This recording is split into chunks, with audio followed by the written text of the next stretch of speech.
Hey, it's Swanson, and today I'm going to show you how to safely get up to standing from a standing forward fold.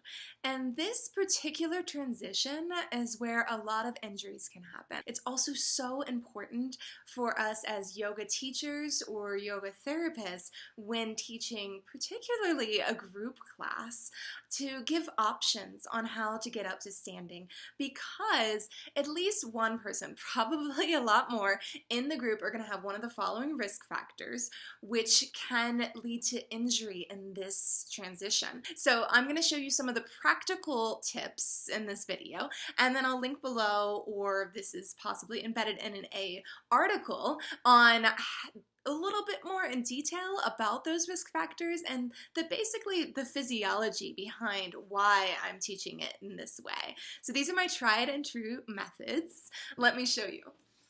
So the first thing I do is I try to tell my students to avoid coming into what I call the jumbo shrimp. So this is this rounding forward, puts so much pressure on the back. And one way to come out of that is to really bend into the knees and lengthen the spine. And this may mean this is where the forward fold is. It may mean it's down to here. Some people need to bend the knees a lot, and some people just a little bit.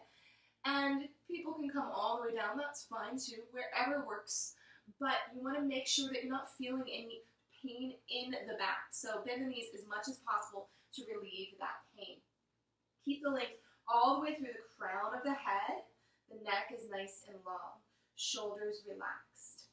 So once I've gotten somebody in that pose with whatever options, hands here, blocks, or even holding on to the chair to stay a little higher for some more support, then I generally avoid a few other things while I'm here.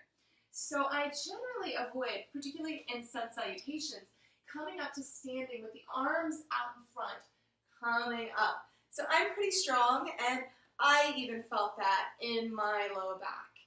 So what happens from my knowledge, my basic knowledge of physics, is that we're increasing the lever arm here. So basically there's more weight out here, putting more pressure on the back. And that's where those acute injuries can happen. So how I teach it is either, if you want to raise the arms as you come up, bring the arms out through the side as you come up. Some people can't do that. I find a certain percentage of my students have rotator cuff issues or shoulder pain when bringing the arms out like this. So they need to go a little bit more in front. So I'm not too picky about out to the side, up in front, whatever works. So I say, come up to standing first, and then I demo bringing the arms out and up, or forward and up, and down to heart center. So that just takes the risk out completely. Now, it's not to say it's wrong to do this. If you're really strong core, and you have none of these risk factors, it's totally cool. But when we're teaching a group class, or when I'm teaching a group class, I know some people have those risks, and I don't want anybody to get injured in my class. So, here's some more of my tips. When you're down here, knees bent as much as you need, then you can walk your hands slowly up the legs, keeping the core engaged and the spine long, coming all the way up to standing.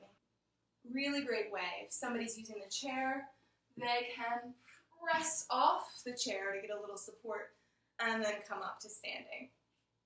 Now, my favorite way is actually to engage the core muscles as you come up. In the first way, ideally you would be engaging them, but this brings more awareness. So if you put your hands on your hips, and right in between your hip points, just a couple inches, allow the fingers to rest there.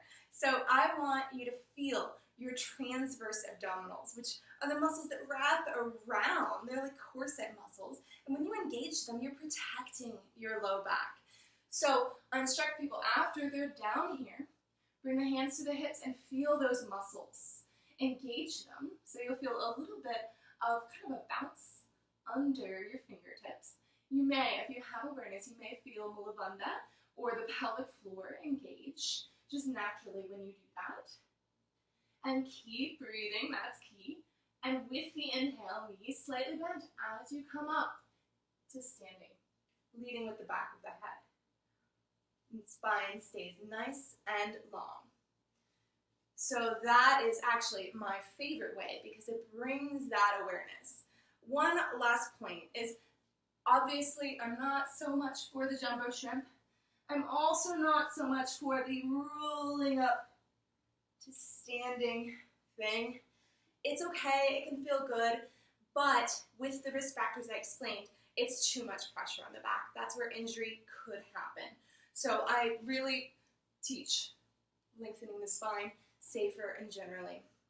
And I hope this helps give you some tips on how to practically teach or do coming up to standing from a standing forward fold.